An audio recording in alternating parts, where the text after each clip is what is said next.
We live, baby. We live. Check us out. What's going on, people? What is going on, people? Man, this is your boys, the Heavy Hitters, on a Tuesday night. You make sure you watch us at 8:00. Well, today is special because we're coming on a little bit earlier than normal.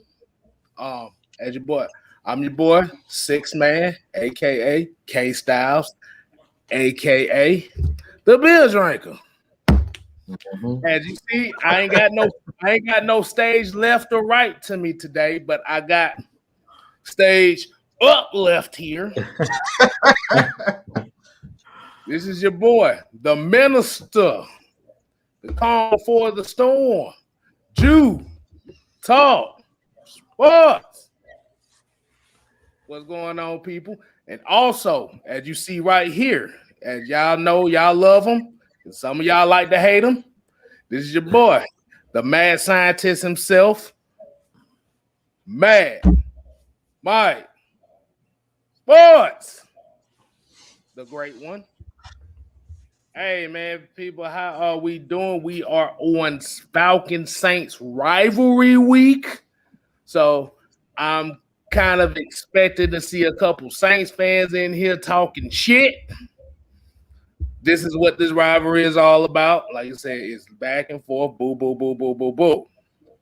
Hey, I want the people in the chat and the people that's watching already, go ahead and share this stream. Go ahead and leave comments, thumbs up the video, and also let me know how y'all day has been so far. Appreciate y'all joining us on this Atlanta Braves World Series game night. Ooh, yeah, it's a nerve-wracking one right here. but as we already know, man. Hey, Mike, Jew. Don't we normally do I need to go ahead and do this? If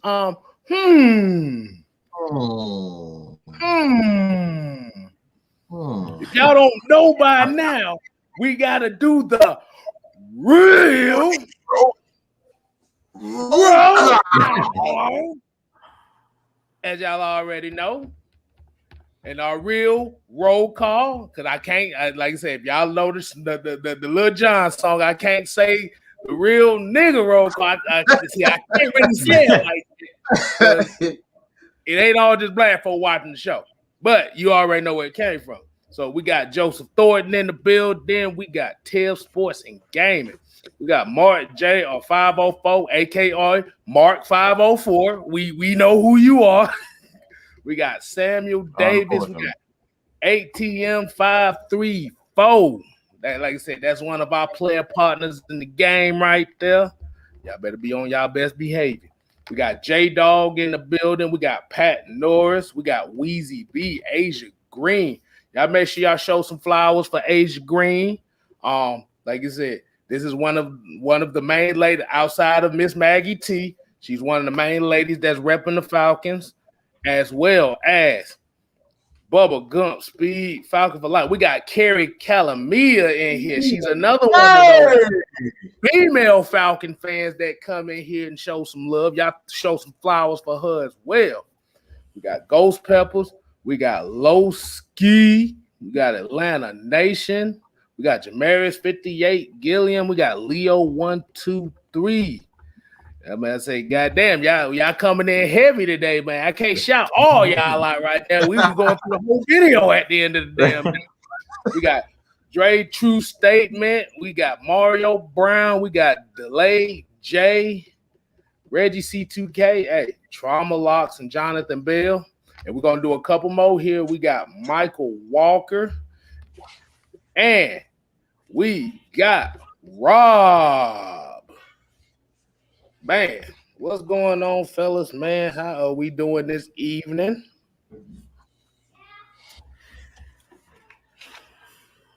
How we doing this evening, fellas? I'm wonderful. Wonderful. Hold on. Because this is the AFN family, let me go ahead and do this right.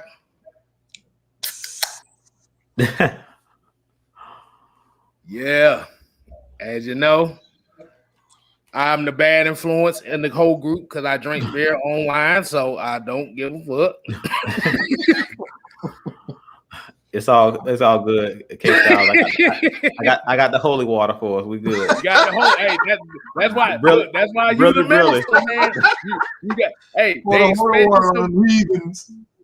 Hey, they expect some preaching today, so you the minister. They expect Mad Mike to go off, but like I said, it depends on who come with the bullshit. And me, I'm just in between both. I'm just in between, so they don't know what the hell they getting out of me. So. Not one bit. What's going on, fellas, man? What we got for the people today? I totally forgot. I did everything except for the news. I don't know. I don't know how I didn't get. But as far as the news is concerned, I believe we signed Marvin Hall to the practice squad.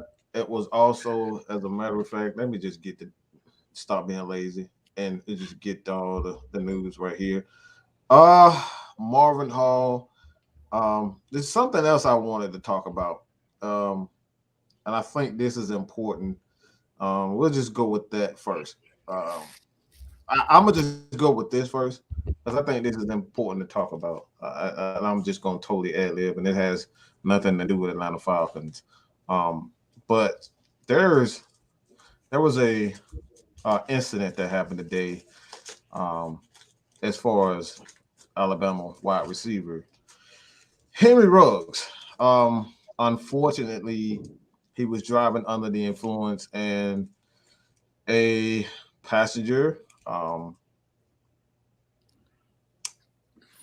ultimately lost his life because he was driving under the influence. I think this is something that needs to be talked about. We keep talking about, as far as Calvin Ridley, his mental health issues. I think there's a major issue with a lot of these young. We're seeing, I'm like me personally, like I said, a lot of young people, a lot of young guys, not just in the NFL, but we're just seeing a lot of tragedy with younger people, with incidents like this. And not to get too deep, like we were yesterday, but I think this is something that needs to be talked about because I'm just seeing too many players losing their life over drugs, losing their life, incidents. Do you think there's a problem within the NFL in itself, or there's a culture issue where a lot of people don't want to be that person to tell someone that you need to go get help or you need to stop doing this? Do you feel as though that like there's an issue as far as that's concerned? Because I do. Jude, KStylzz, you want to take it? Most definitely. I mean, that's why I did the video earlier about Calvin Ridley. Just in the NFL in general, I don't know if you guys seen. I was watching on YouTube. I don't know if it was T.O.'s channel that he has on YouTube, but I was watching a video. It was T.O. and it was Eric Dickerson, former Hall of Fame running back for the LA Rams. And they were talking about how the NFL doesn't care about players. Eric Dickerson basically was stating that he went golfing with Lawrence Taylor, T.O. It was a bunch of Hall of Fame guys that got together and they went golfing. And the gist of their conversation was the NFL doesn't care about these players, former players. They're not doing enough for them. And Eric Dickerson also talked about they kind of took the love of the game that they love. They end up hating because of the NFL, because the NFL really doesn't care about these guys. I mean, we know about the lawsuit with the whole concussion and a lot of the former players, Hall of Fame players and just players in general, stating that they didn't have all of the information that they have now. And I just feel like the NFL, all they care about is the money. They don't care about these players. We see that with the contracts, the NBA, how they got the guaranteed contracts and how players can kind of speak out.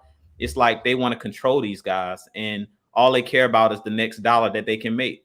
I mean, we clearly see that every time when they're about to have the lockout, with the CBA and all of that they don't care about these players. All they care about is the next dollar that they can make. And if you can't play, they'll kick you to the curb. And that's why I'm so happy about the Atlanta Falcons not cutting a player like Calvin Ridley or not trading a player like Calvin Ridley, because he's coming out and saying, I have mental health issues. You know what I'm saying? I feel like the NFL has to do a better job about caring about these players off the field as people, because we don't know what these guys go through to even get to the game on Sundays. You know what I'm saying? These guys in the locker room are doing anything they can to actually get out there on the field. Like T.O. talked about having to, get shots and all these different things to be ready to go on Sunday. He talked about the Super Bowl that he played in with a broken leg with the Eagles. And then after they lost the game, they called him selfish for trying to play in the Super Bowl to help his team win a ring. Like, this dude did everything he could, and actually went out there and balled. Like, he wasn't he didn't hold his team back. He actually went out there and caught over 100 yards in that game against the Patriots and actually gave the Eagles a chance to win. So I really think the NFL has to do a better job of taking care of their players just in general. To me, out of all of the leagues, to me, the NFL is the worst when it comes to actually caring for their players and taking care of their players on and off the field. It shouldn't just be about making it to Sunday and playing on Sunday. Like, as fans, we want to see these guys go out there and compete. And I love, to see these athletes go out there and compete. But at the end of the day, I seen a guy like Ryan Shazier, had to learn how to walk again because he went out there and made a tackle. And we see guys Sunday, game in and game out, guys being put on stretchers, and their life could be forever changed off of one play. You know what I'm saying? So, that big hit on Robbie Anderson on Sunday, I love Eric Harris putting that big hit on him. You got to set a tone and you got to intimidate. But who knows? I've seen guys get paralyzed. So it's bigger than football. You know what I'm saying? And to be honest, when a player goes down, that's why you see those NFL players.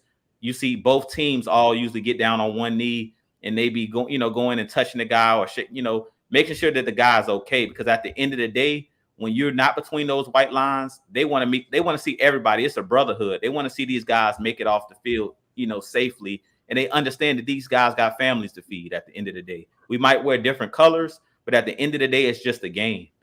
And once the whistle, and the clock strikes 0-0, it's bigger than just a game. So I definitely think that the league has to do a better job at caring for these players. Just don't, it's not always just about the money. Like, care about these guys, really care about these guys off the field, because we've seen players commit suicide. We've seen, the worst out of some of these players. And a lot of the times they don't even care. Prime example would be Sean Taylor. He just got his jersey retired. And let's be real. The only reason they did that is because all of this stuff is coming out with John Gruden, and they were tied up in some of that John Gruden stuff. Like, Sean Taylor's, his actual jersey number should have been retired. Like, how long has it been since Sean Taylor passed away? That was over a decade ago. 10 years or something like that. I know it's been over 10 years. Right. I'll just leave it at that. Go ahead, KStylzz, because I can ramble on and on, but they just got to do better. We just got to do better. Boy, you almost just made me mad with that one, to be honest with you. Because Sean Taylor was one of my favorite players in the league at that time. So we're not gonna get into that. That hurt me badly, bro. And Jackson Mahomes and what he did in that celebration, bro, that motherfucker can get smacked by a goddamn elephant for all I care. But going to this Henry Ruggs situation, I can go with the NFL narrative on that. Like I said, it's definitely care. But the issue is when we look at the Henry Ruggs situation, with the under the influence, who are the people that he's hanging around with that's telling him, like, no? No, you got something to live for. You got a legacy. You're building a legacy here. Like I said, he's drunk.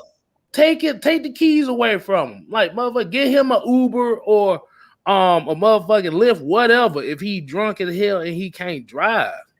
So, but like I said, that's why this situation, I can't blame the NFL on this situation.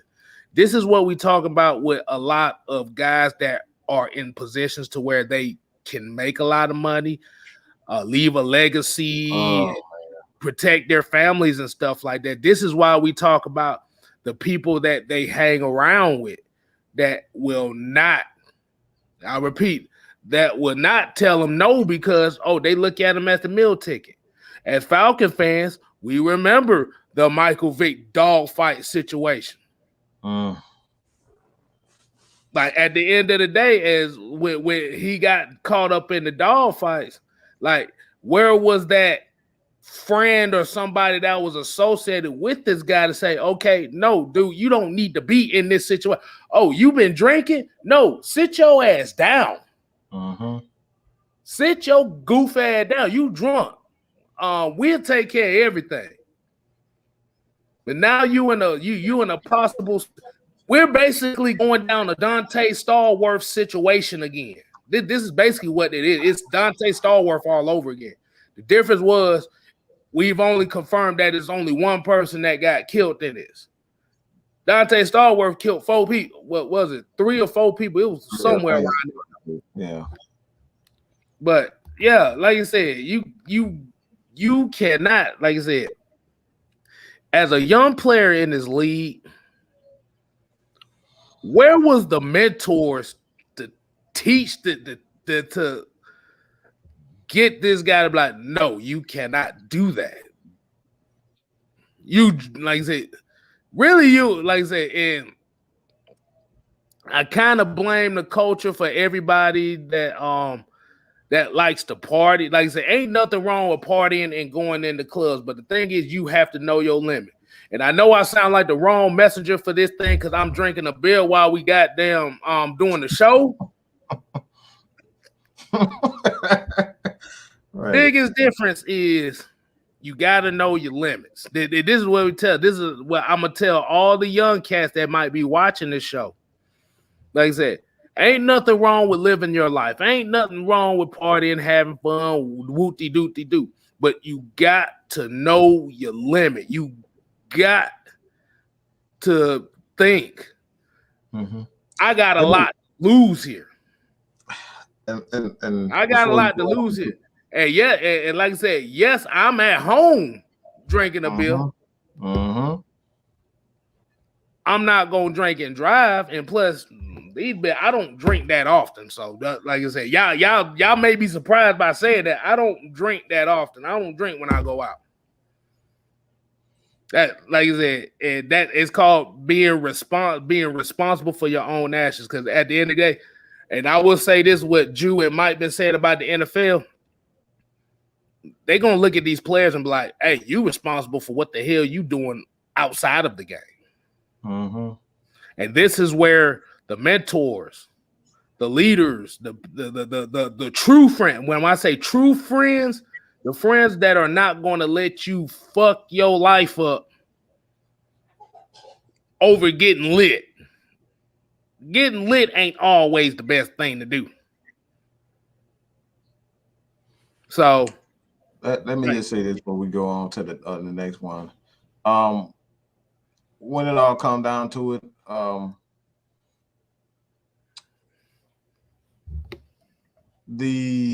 I want to choose my words carefully, is because there is a desperate need within our culture to fit in. I really believe that there's a desperate everybody want to fit in with anybody. You may not even really have those true thoughts and intentions or beliefs, but everybody wants to fit in. And I think the issue is that what our desperate need to fit in is that you're listening to people that really don't have your best intentions at heart. And it's like me even saying this, I can already hear Maggie in the back of my head. Before I even start a rant, I can hear her in the back of my head. I can hear her in the back of my mind. Mike, you sure you want to say that? You sure you want to say that? Before I even say anything, I will always hear her in the mind, like, be careful. Don't go too crazy. You know how you can get. I can hear that. It's like you have to have those type of people in your circle. enough with the yes man. This is what got the Falcons in this position to begin with. They had a whole bunch of yes men. Nobody told Thomas Dimitroff that was a dumb move. Nobody told Dan Quinn it was a dumb move. You know, nobody told Kyle Shanahan you should have ran the ball. Got to have, and you see what led him twice. You see what there was consequences for having a yes man in your corner. You got to have people that, you know, that teach, you know, that tell you, hey, maybe it's not a good idea. But at the end of the day, like KStylzz said, we know the NFL doesn't give a flying you know what. They don't care. They do not care. They don't care. That's why you have Luke Kuechly, who retired because it was like, look, I had too many concussions. They're not like they just keep throwing me out there. I mean, before now, the concussion protocol was a damn joke. They look in your eyes and throw you right back on the field. You know, you seen Devontae Freeman, you know, stumbling over themselves, and then next thing you know, he back in the game, you know, and you know, the next couple of plays. So we know they really don't care. So at the end of the day, you got to be responsible for yourself. You got to, you know, have those people in your corner who's going to tell you things and listen to them. All right. Even if you, you know, you guys start fighting and arguing, all that type of stuff, listen. There's nothing corny about listening, because the last thing you want in your life is to end up like Christopher Reeves, paralyzed because you didn't listen to somebody that said something, or, you know, you killed somebody like a Henry Ruggs. And then now you sitting in the jail cell, you know, when you were just a week ago, you was a starting receiver for the Las Vegas Raiders.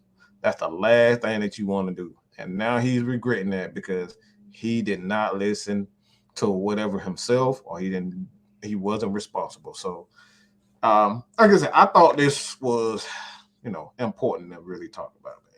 Right. But yeah, like I said, we just want to put that message out there. Like I said, we got to be responsible for our own actions out here. We got to use common damn sense. Mm-hmm.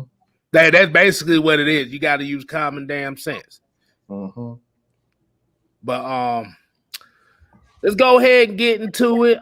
We got the synopsis this week. Falcons, Saints.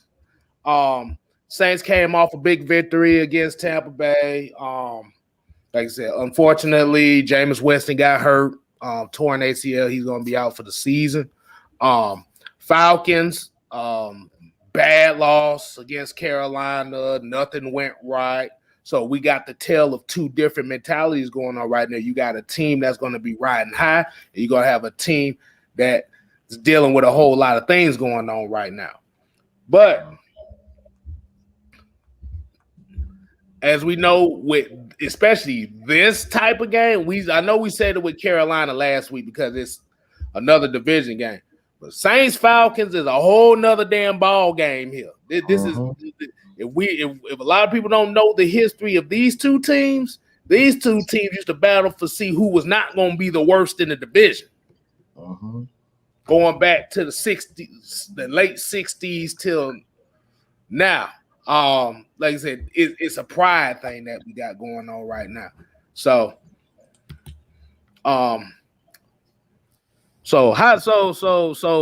just saying it like that, man, we're gonna go ahead and get into the three keys.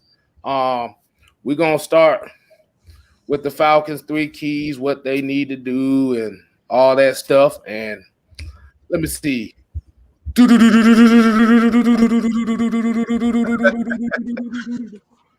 We're gonna start with Mad Mike Sports. What you got for the three keys on this game?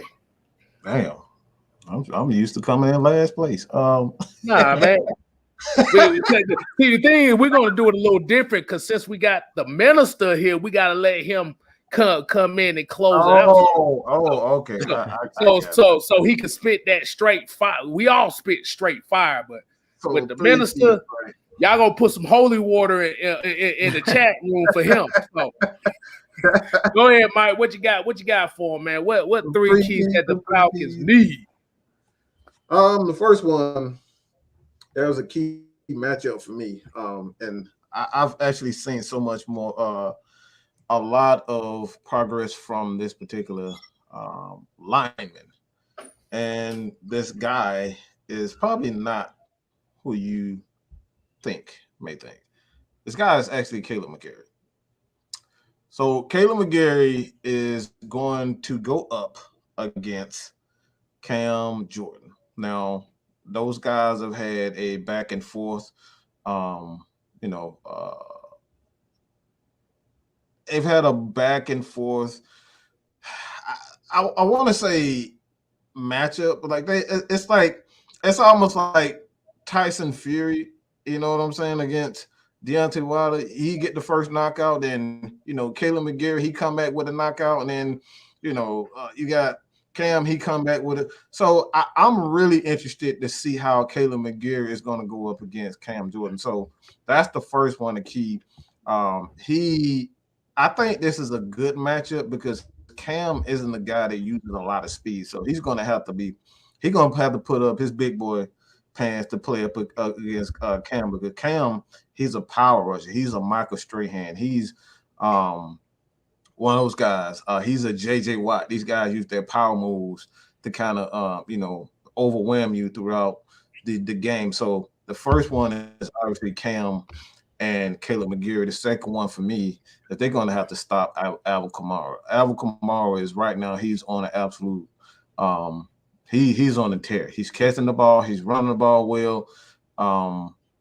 And they're going to need that. They're going to need that because obviously we know this guy is not going to play because of a knee injury. He tore his ACL as well as his MCL, and he will be out. He's going to see a lot of, and I feel terrible. I like this one thing I do like James, and he's a damn goof. He's a damn goof, man. The dude, but he's one of those cool goofs. He's goofy as hell. He gonna do something dumb. He gonna trip over a chair or something like that. You know what I'm saying? Like, yeah. He's one of those type of guys. So I really do. I love Winston, man. James Winston, and I honestly, even though I'm a Falcons fan, and we are, we're pretty much predestined to hate anything Saints, but you never want to see a guy hurt the way he did. And I think it was a horse collar, if I'm not mistaken, that he got hurt on. It was a freak play. So again, I never like to see that. So obviously, again, the second one is contain Alvin Kamara.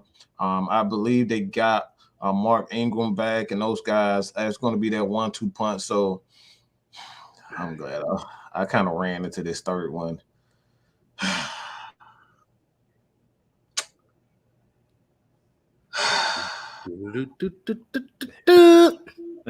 I ran into this third one. This third one is obviously that big fat slime of crap, and I just hate saying that. That damn Tyler Davidson.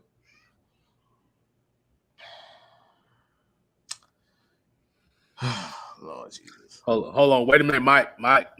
Hold on. Wait a minute. I'm trying to put it as the big fat. Oh Lord Jesus. I'm just Mike. Woosah. Oh my God.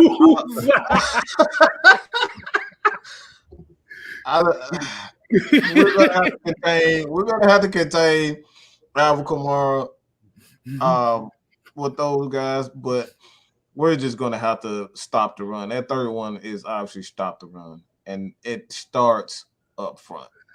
Grady Jarrett cannot I've just seen teams just go completely away from Grady Jarrett. Wherever he lines up, they go the opposite way. And it's getting to a point where for me personally, I would rather just see a rookie sit there and get their ass destroyed than see Tyler Davidson in his 5th, 6th, 7th, 8th year. I don't damn know. All I know, he damn suck. Okay, you can't. You brought here to do one damn thing, and every time I see you, you getting blown up and pushed behind. And like I said, it's getting to a point where it's like, okay, what? Like, do you got some naked pictures of Arthur Blank or Terry Fontenot? Like, what the hell do you have on these people? Because you're absolutely not a pass rusher, and you're not doing the dang on job that they brought you here to do. So why are you here? Grady Jarrett is sitting getting double, triple teamed, and I just see you with your hand on your hips. Are you going backwards, trying to catch your balance? That's what I see from him. That's all I see from him, going backwards, trying to catch his balance. So, like, what are you here for? Do something. That's the third key to victory is Tyler Davidson. Do something, okay? Pick up some dirt, throw it in somebody's eyes, spit on somebody, kick Trevor Siemian in the nuts. Like, do something. Pull the damn finger, fart. Like, damn, do something. Okay? I want to see something. I really want to see why are you here? Why are you here? Okay? And I'm up here. Look, you know how the women do that? That's how I'm feeling right now. Oh my God. Why are you here? Why are you here? Why are you here? That's all I want to know. Oh God. Oh man. We good, Mike. We good. I got that out. I got that out. I got it. Okay. So if a lot of folk don't know what Mike just said is Tyler Davidson has an OnlyFans page because he likes to get bust wide open in the running game.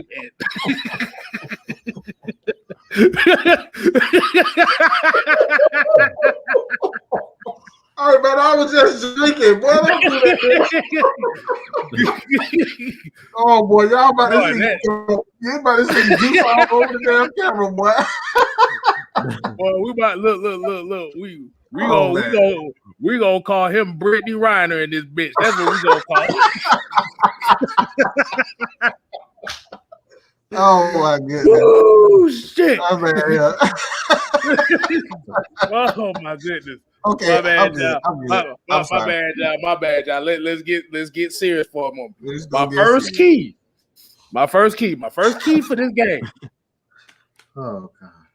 Tyler Davidson, if I catch your big ass dapping up Saints players when they score,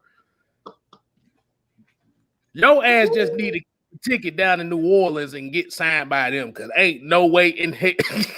See, Mike laughing his ass so hard he got off the screen.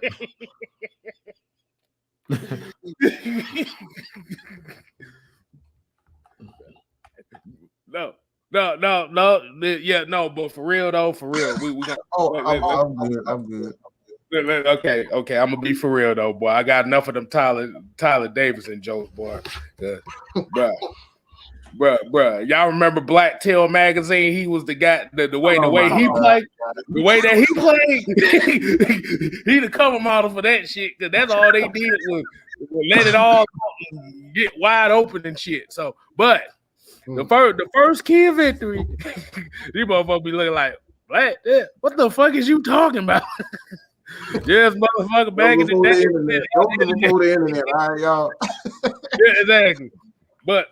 But for real, the first key of victory is you're going to have to match New Orleans' toughness. You got to match the Saints' physicality. You got to go. You like I said, because as we know with the Saints, they're going to come out physical. This is how their defense is ran. They want to smash you. Nah, I can't. Now hold on, let me rephrase that because after them last years, I can't say that. Oh God! Basically, what they want to do is they want to be physical. Are you going to be able to match the physicality? Because Carolina put something on your ass last week to where they got more physical than you. You got to be physical. Like you said, Tyler Davidson, Stephen Means. Like I said, Caleb McGarry, you got Cam Jordan on that side. They're gonna specifically put Cam Jordan on your side because that's where his best matchup is gonna be at. Like I said, you got the Chauncey Gardner Johnsons out there that like to talk trash and get you out of your game. how are you going to match the physicality? How are you going to match the mentality behind them? Because if the Falcons don't somewhat match the physicality and the mental toughness of the Saints defense, the Saints defense is going to beat the shit out of us. Which I highly doubt, because I still think we're going to whoop the shit out y'all asses. But we just getting the analysis here. 2, Mike Davis, Cordero Patterson, Wayne Gall. We're going to have to run the ball. We're going to have to find a way to run the ball. Like I said, ain't no ifs, ands, or buts about it, bro. We got to run the ball. We have to. It kind of goes with the physicality part as well, but I'm just saying specifically for this, you're going to have to run the ball. You're going to have to show the Saints that you ain't weak. And 3, let me go ahead and put 3 up right quick because apparently they haven't got the damn memo for 3.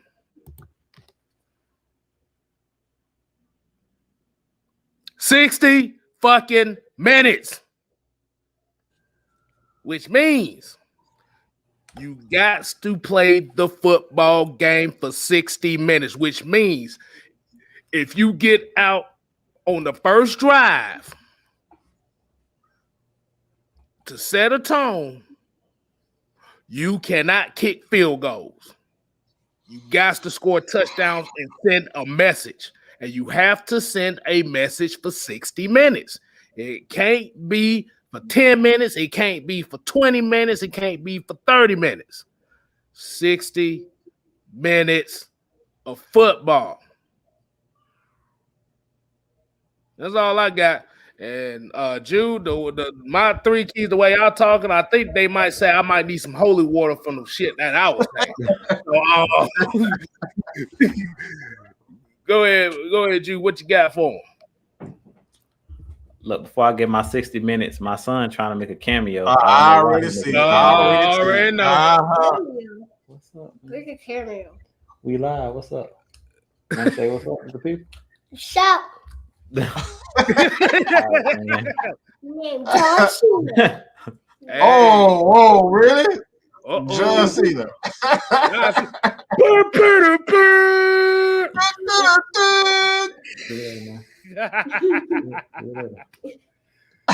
be high. Hey, he said, hey, you see me now. You got the John Cena show. He said, John Cena. Y'all about to see that? Y'all about to see that minister leave, bro? That minister. Boy, that minister about to turn a Snoop Dogg on y'all. Like, hey. KStylzz. Hey, what'd you say? All right, y'all. So here we go. So first key to victory, KStylzz, you was all over it, man. The physicality. We have to be physical in this game. We have to be physical in this game. We have to win the trenches. That's what this game is all about. That's like my first 2 key to victories for the Falcons in this game. You have to be physical. You have to run the ball in this game. You have to win not only on the offensive line, the trenches, but on the defensive line. As you said, Carolina in the first matchup last week against Carolina, they dominated us in the trenches. So on both sides of the ball, the offensive line was overwhelmed. Matt Ryan didn't really have any time to pass and survey the field. In this game, the Saints, like you talked about, they're coming out here and they're going to try to intimidate these young guys that we have up front, especially Jalen Mayfield and especially Matt Hennessy. Like, those guys got to be ready. Like Caleb McGarry, Jake Matthews, Chris Lindstrom, they know what to expect. They've been a part of these games. But our young guys, they're going to have to get these guys ready for a grinded out type game. Like, we know the Saints, like you said, they're going to come in here and talk trash. And in this game, you got to be willing to fight somebody in this game. Like, this is a game where you need somebody like a Dante Fowler. You need some real gangsters on your team in this game. and you have to be mentally tough because the Saints are a team that the players that they have, they're not only trying to beat you, but they're going to talk trash. They're going to do everything they can to get you off your game. So in this game, we got to come out like swinging, and we got to throw the first punch. Like, we can't come out here trying to be a counter puncher in this game. Like, we trying to counter whatever they're doing. Like, we have to throw the first blow in this game.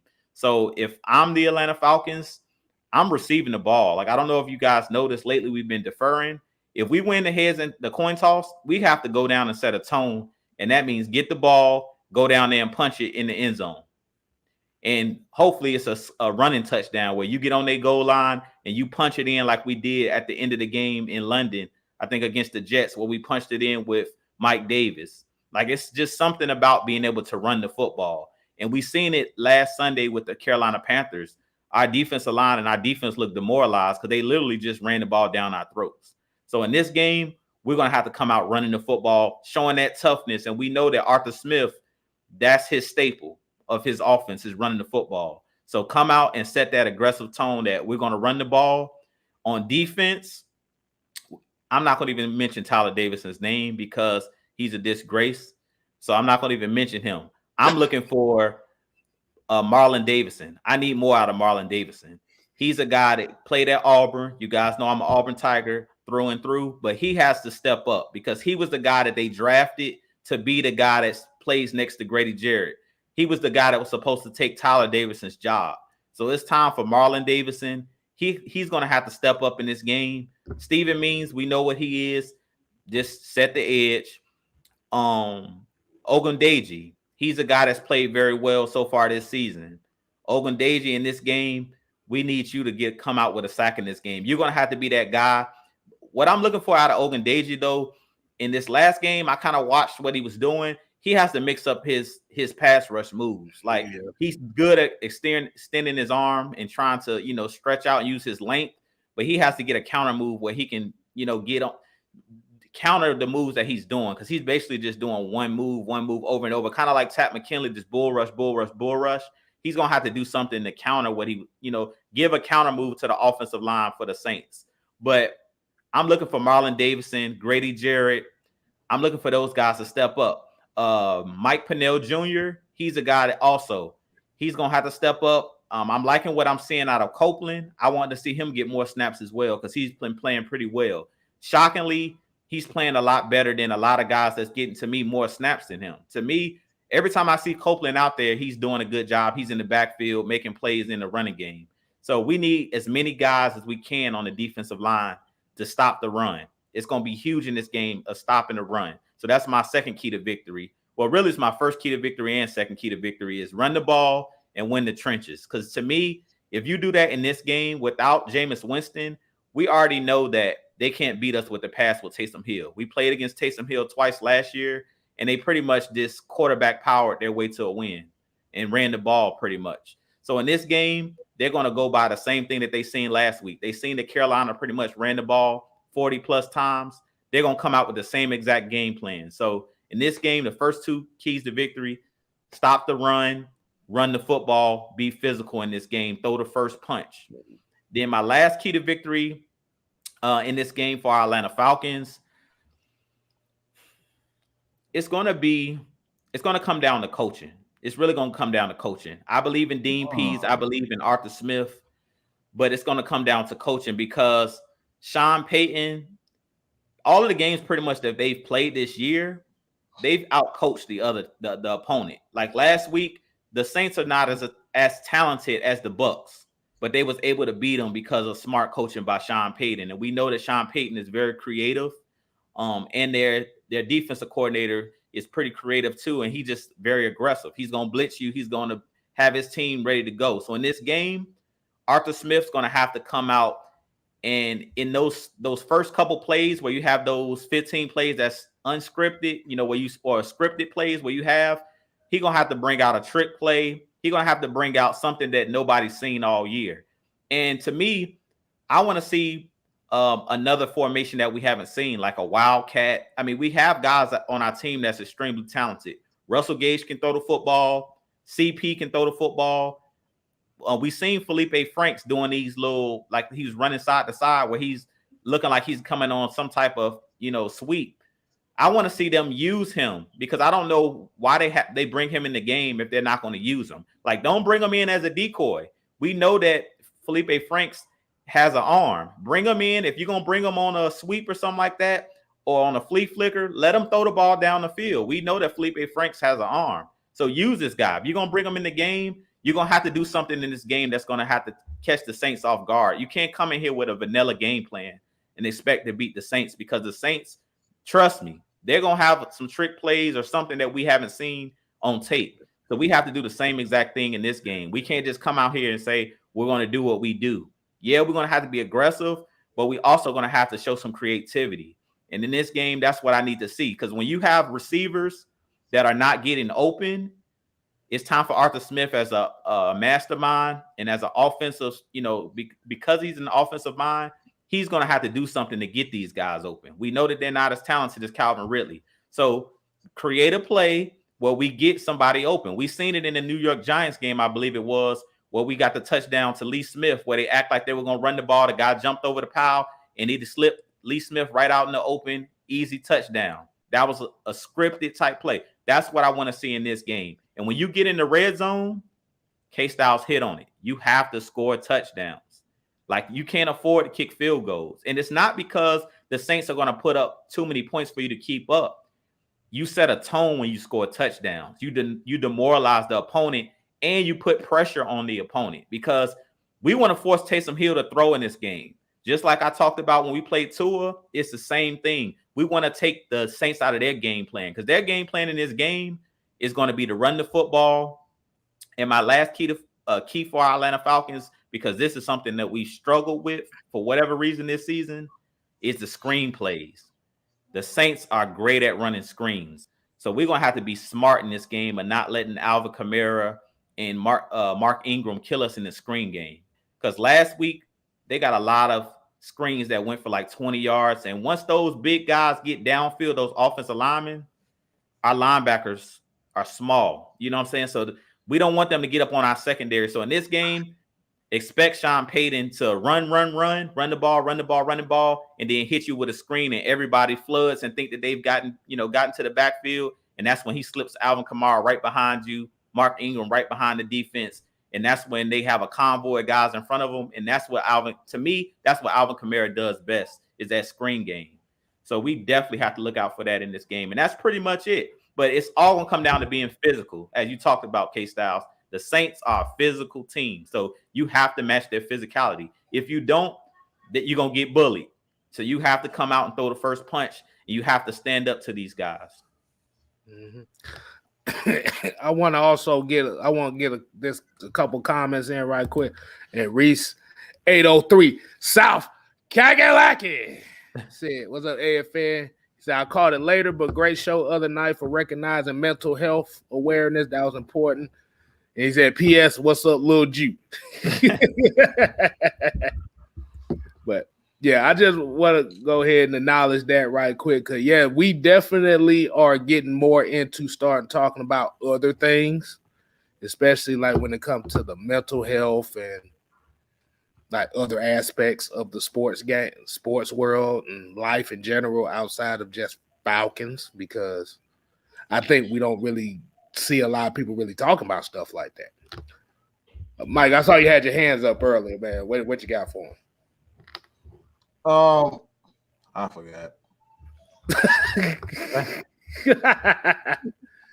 But yeah, man. I know it had something to do with hold on. Oh, yeah. He said something about the screen game. The screen game, the reason why I believe the screen game has been that we've been getting killed, because teams know when we're gonna blitz. And that's why he's saying, guys got to understand the scheme first before he started to get aggressive like that. So he wants to get aggressive, but you can't get aggressive like that when you're D-line. Like the D-line, like they're so focused on their responsibilities, they tend to like get tunnel vision. And I think that's more so the issue, because like the linebackers are an extension of how the defensive line is reacting. So if the defensive line is not really paying attention, they're going to get those big bodies on the linebackers. So it's not so much that our linebackers or our secondary is playing bad, as that our defensive line isn't doing a good job of recognizing the screen game. So because they're so focused on their job. And that's the reason why you're seeing guys like John Kaminsky, who's not receiving any playing time. You got guys like Sheffield who's not spending it, getting any time, because these guys got to understand their responsibilities. Like, if you don't understand your responsibility, you just, like, let's just say you just had a new job and they want you to do a job that you've never done before. You're gonna be looking around, you're gonna be looking at everybody else like, bro, I have no idea. You're gonna be looking for help, you're gonna ask this person. So it's more so the defensive line first have to get comfortable. We always say it starts up front. So it's not so much that they're bad with the screen game. It's the D line. They have to set the tone and understand their job first before, just the linebackers can kind of catch on. So it's again, it's a cliche, word, but that statement, but it all begins up front. It begins and ends up front. If you can't stop the run, if you don't understand what the offense is doing to you up front, you're going to get destroyed. So that's the reason why we keep talking about Tyler Davis and Marlon Davis and Dante Fowler. They got to set the tone for this defense, because I don't know if you guys realize this, but that damn Dean Pease got that secondary looking amazing. Those boys are making plays. Like, they look so much like Fabian Moreau. I don't know about been paying attention to him, but he's been playing so much more aggressive and so much better. He making plays on the ball. He tackling well. I mean, do we have to say anything about AJ Terrell? Like, come on. Do anybody have to say anything about Terrell? That dude has been playing out of his damn mind. He's been the most consistent player on this defense outside of Grady Jarrett. That dude has been balling. So it all starts up front when we start to see these guys like, him play better, they'll get better. And like you said with AJ Terrell, like I said, did the calculations. Hell, 11 receptions for 55 yards against him in 8 weeks. That's pretty damn good.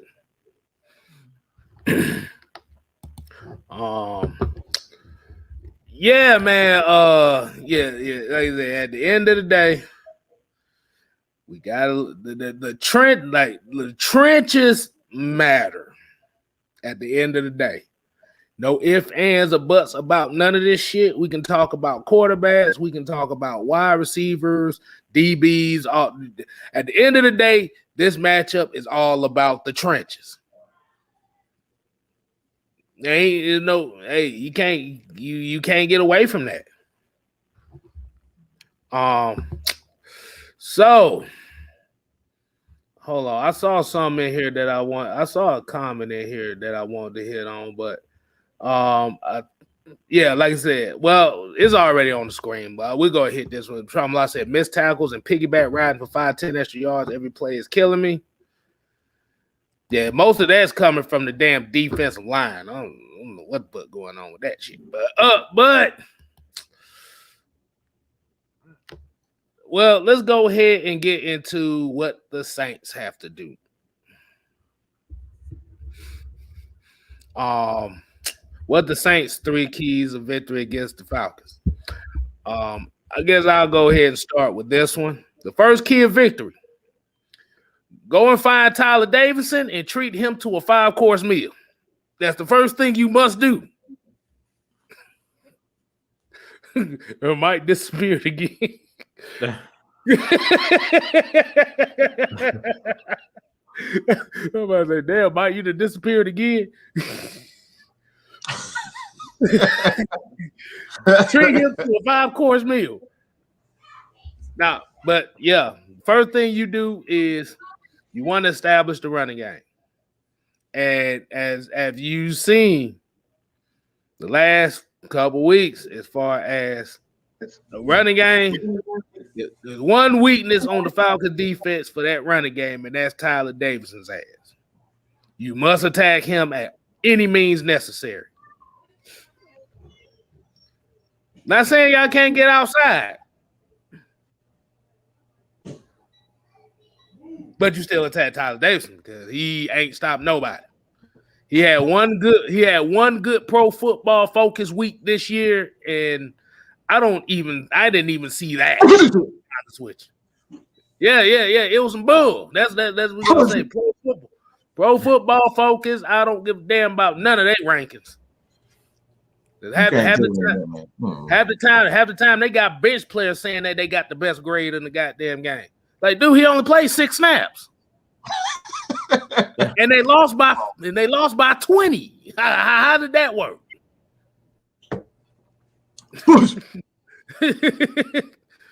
Number 2, Alvin Kamara will have to and Drew and Mike done alluded to this. You got to use him in the passing game. He is going to be your X factor. You got Mark Ingram back, so you don't have to necessarily rely on Alvin Kamara to be your feature back. Like I said, you let him go to his natural role as kind of being that second back. Well, I ain't gonna say second back because today the NFL is really no first or second back. Be that complimentary back to where, okay, I need him in the passing game. Boom. Because the Falcons have been getting destroyed. Like you said, Falcons have been getting destroyed on screen games and the God damn it, I almost forgot the damn route. But yeah, basically out of the backfield. Swing pass, yeah. Thank you, right? Because Tyler Davison screwed my damn mindset up already. And the third key is going to come down to the Saints defensive coordinator. Oh, hold on. Let me hit this up right quick. Till D Legend, he said, "Is this a Saints podcast?" That means you ain't been watching this show all year, bro. We do. Hey, look. We do keys of victory for both teams. So you better recognize. You better goddamn recognize around here. But for the Saints to win, like I said, it's gonna come down. Like Drew said, it's gonna come down to coaching. It's gonna come down to it. Like you said, you got the Falcons offense, whose receivers are not really getting open right now. Kyle Pitts, they, as you saw in the Carolina game, they put their number one corner. They put one of the best corners in the game on Kyle Pitts, and they kind of shut him down. And it wasn't even just the number one corner. They put 3 guys on him. So I'm taking Kyle Pitts out the game and forcing everybody to see who else is going to step up. That's all I got right there. I think we're going to do. I think we'll do the minister next. Let him go ahead and let him go ahead and goddamn bless the people.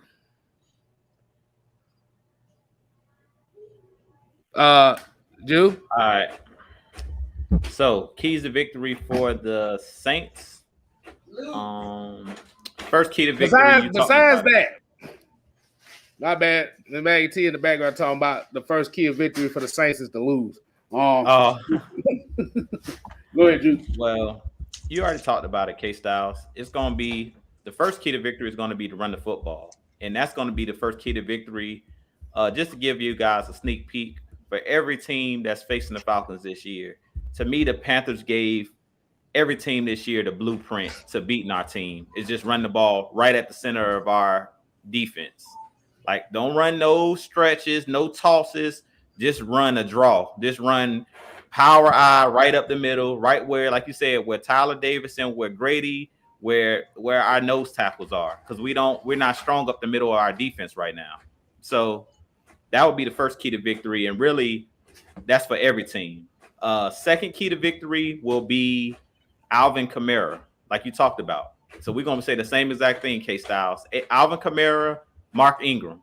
Those guys, pretty much, those guys are the offense for the Saints to me. If you look at Mike Thomas, I don't know if he's playing in this game. Is Michael Thomas playing in this game? Because I know they say he's coming back from injury. I don't know if he's playing this week. I'm not sure if he's. I haven't heard anything. Okay, so I don't know if he's coming back this week, but if he doesn't play in this game, that really just means that Alvin Kamara and Mark Ingram are about to get more touches because we know that their other wide receivers are not very good. So in this game, expect a heavy dose of Alvin Kamara, expect a heavy dose of Mark Ingram, both in the pass game and in the running game. So that's my second key to victory is stop the run and watch the screen game. I talked about it. The screen game, to me, the Saints are one of the best screen. Like, to me, Sean Payton is one of the best offensive coordinators when it comes to calling screens and knowing when to call a screen. Because it's a lot of coaches and OCs in the league that call screen plays, but they don't know when to call them. To me, Sean Payton is one of the best at knowing when to actually call the screen plays. So in this game, it's going to be very important that our line is not just crashing in, but they not only be tough in this game and aggressive, but be smart and know when that screen is coming. And my third key to victory in this game, and this might shock you guys because I wanted to say it earlier, but I didn't mention it, is going to be stop the quarterback run. In their last game, Sam Darnold killed us on third downs with guys being in man coverage, guys having their backs turned. And to me, our defensive line didn't do a good job of staying in their gaps, gap integrity. To me, guys were jumping in and out of their gaps, and that created space for Sam Darnold to be able to get after the quarterback. With that being said, that's pretty much it for the Saints. I mean, it's going to come down to running the football and us trying to stop them. All right. I'm gonna take a little detour. Well, I'll change it up just a little bit.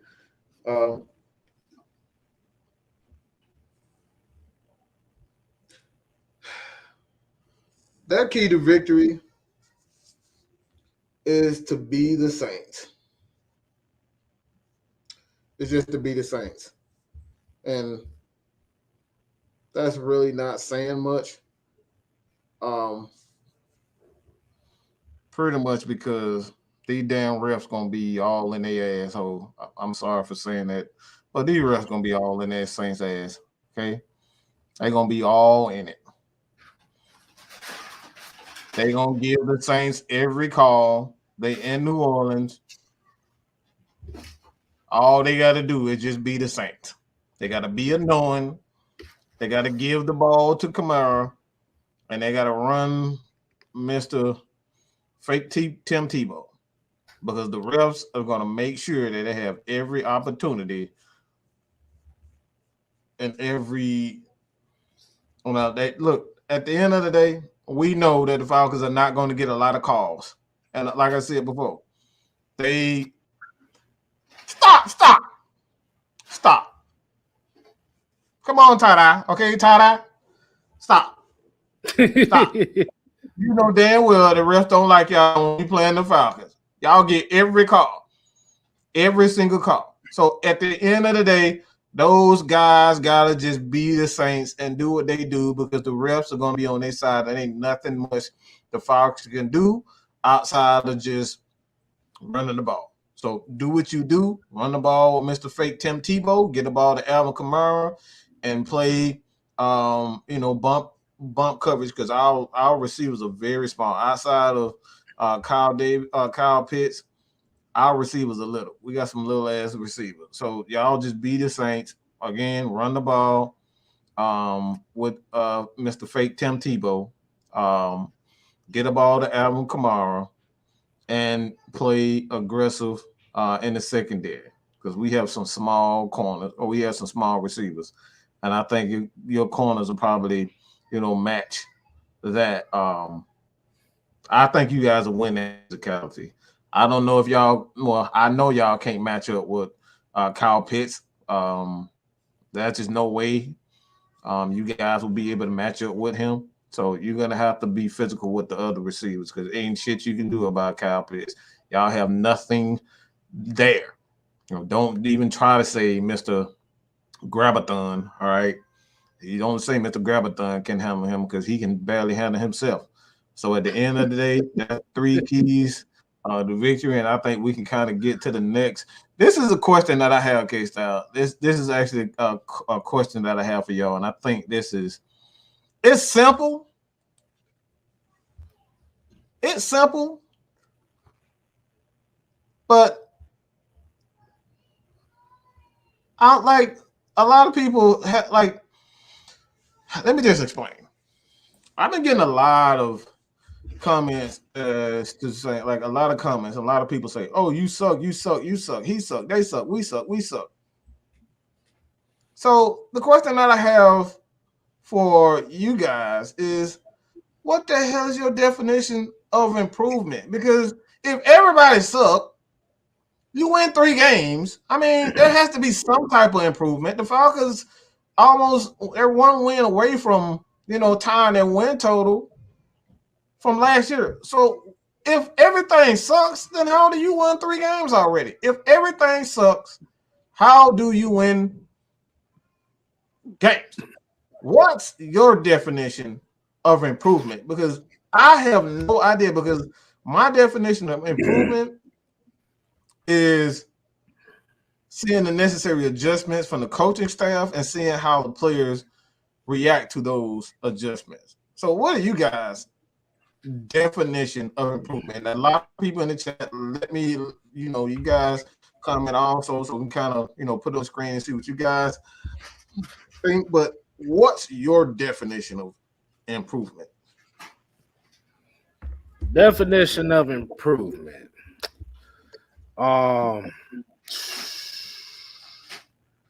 But if we're looking at record from the last 3 years, it's already starting off better than what we've been. Because on the last couple years, we've started off at least 1-5. The last 2 years. Now, offensively, this is what you've alluded to before. Like I said, the offense is not pretty. Like I said, everybody's used to the run and gun style offense, to where we putting up 30 points a game and throwing for 400 yards every game. Like I said, the improvement is more so in the mentality of the team. Like I said, last week, we really just got exposed at one aspect, and that was run defense, and that was getting ran up on the defensive line. But when you look at the secondary hasn't been thrown on like that. They gave up 129 passing yards last week. Like I said, outside of the points given up, the defense literally is ranked in the top 15 in both run and pass. We've been dead last for the last 4 years. Well, 3 years,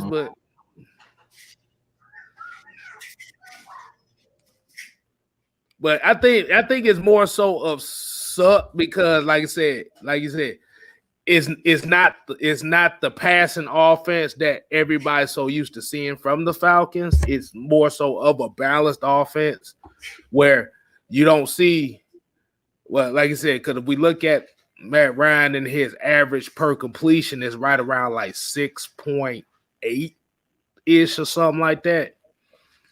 So it's already looking like a dink and dunk master. That's what it's looking like right now. It's dinking and dunking. And that's the one thing about a lot of football fans. It's just like with baseball fans. Baseball fans do not give a fuck about folks hitting singles. They want to see home runs. They want to see the doubles. They want to see the triples. Sometimes it ain't always about that.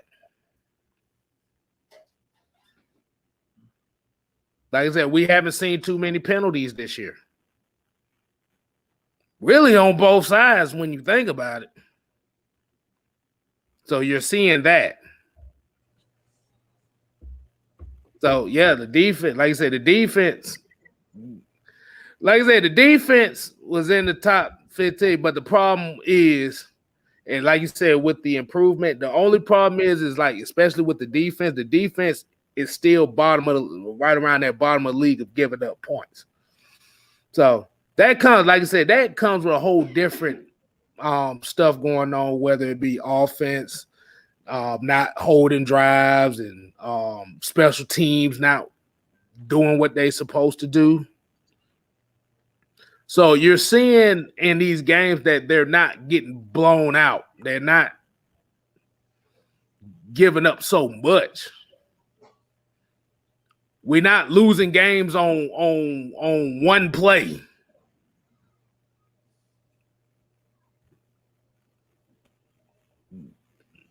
So I guess when people say it's improvement, is I think is as long as Matt Ryan is the quarterback for the Atlanta Falcons, everybody's pretty much gonna say that this team is gonna be the worst team in the league. Let's just be honest with you. That so when you ask that question like that, is it basically is just saying that Matt Ryan sucks. That's all that type of comment really says. Because the thing about it is, when we talk about the issues as far as the whole team collective, nobody mentions the whole team collective. It's just to this one guy. It's just to this one guy. See, and we have to kind of get away from that mindset of looking at just this one guy. Because if that's the case, right now in the NFL, there'll be at least 5 or 6 guys that will have at least 2 or 3 Super Bowl rings if that one guy was the only thing that mattered. And that's what I said. It's just about trying to build a team mentality as far as, like you said, they're not giving up yardage on defense. They're not really creating yardage on offense. Well, I gotta say on that, man. Basically, that comment just said Matt Ryan sucks. That's all that comment really says.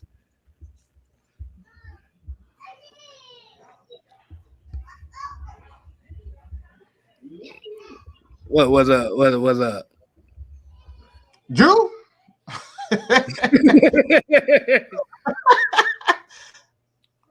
Improvements. Mm-hmm. I think we already seen it this year already. Mm-hmm. We've seen it game in and game out. I talked about it a little bit in the video that I did earlier today on my channel. Basically, like KStylzz was saying, and I seen a comment, somebody said doing the same thing over and over again. Like, this team has showed improvement. I think the biggest issue with this Falcons team is just consistency. You know what I'm saying? We've seen great things. We've seen poor things. And I feel like from game to game, the needle is going up and down, up and down. The pendulum is swinging back and forth. Like in this last game, we didn't make the necessary plays to win the game. Like Kyle Pitts' crucial drop on 3rd down.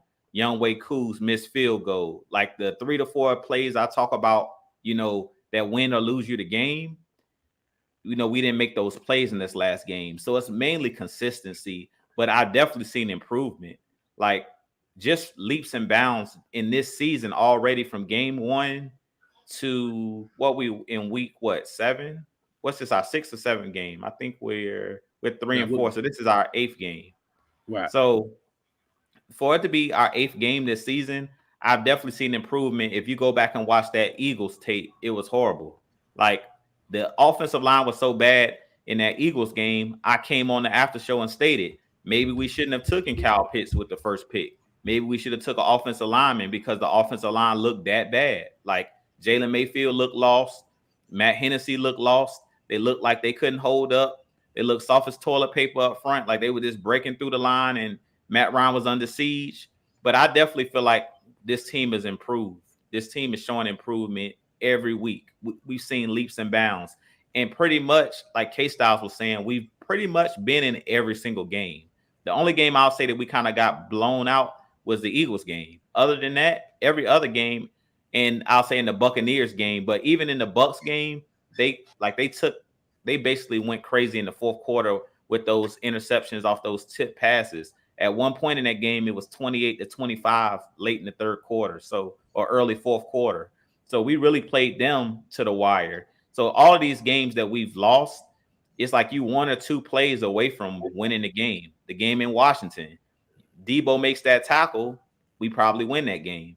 Last Sunday, we make those 2 plays. Kyle Pitts makes that catch on 3rd down. Maybe we score a touchdown, you know, and go up 17-12, where it was 10-12 at the time. So every single game, this team is improving. So my definition of improvement is you growing. We're seeing growth. We're not still seeing the same offensive line. Because in the first game, you guys remember, we had a whole bunch of pre-snap penalties. It wasn't even that they couldn't even block the guys. It was that guys would false start, you know, jumping off sides and stuff like that. So we're definitely seeing improvement. Like from game 1 into game 8, we've seen these guys grow leaps and bounds. And this is the biggest improvement I've ever seen from an Atlanta Falcons team since I've been a fan. And that's why I'm so big on Dean Pease and Arthur Smith. To me, they're educators of the game. And to me, our former coaches, to me, weren't educators of the game. Other than maybe like a Kyle Shanahan, to me, Dean Pease is more of an educator over the game than a guy like Dan Quinn. Not to take anything away from Dan Quinn, because I think that Dan Quinn was a solid defensive-minded coach when he was our head coach. But I think Dean Pease does stuff for particular reasons. And that's why I like when he sheds light in these media sessions and he talks about why he does what he does during the game, why he calls plays the way he calls plays. Everybody thought that he was calling out the one media guy that always with the high-pitched voice. I can't think of his name right now. D-Led. Everybody thought that he was trying to, you know, play him. I don't really think he was trying to play him. What he was basically trying to state is when I do things and I make play calls, I do it for a reason. And he basically talked about why he's not blitzing on certain downs, because it exposes the weakness, you know. And we know that Dan Quinn, and we had that regime here, they exposed Isaiah Oliver. They left him out on the island. They didn't change anything from game in and game out. We kept blaming Isaiah Oliver, talking about how bad of a player he was, but we didn't do anything to help him out.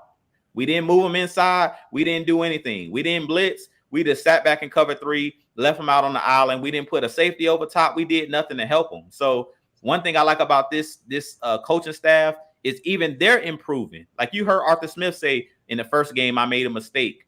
I wasn't aggressive enough. And then we seen him in the Jets game throw the ball down the field to Kyle Pitts when the game was on the line. So not only are these players improving week in and week out, but even the coaches, they're not done learning. They're improving. They're improving week in and week out. So I definitely think that this team is improving, but I think that our fans have to be patient, Mike. It goes back to the fans.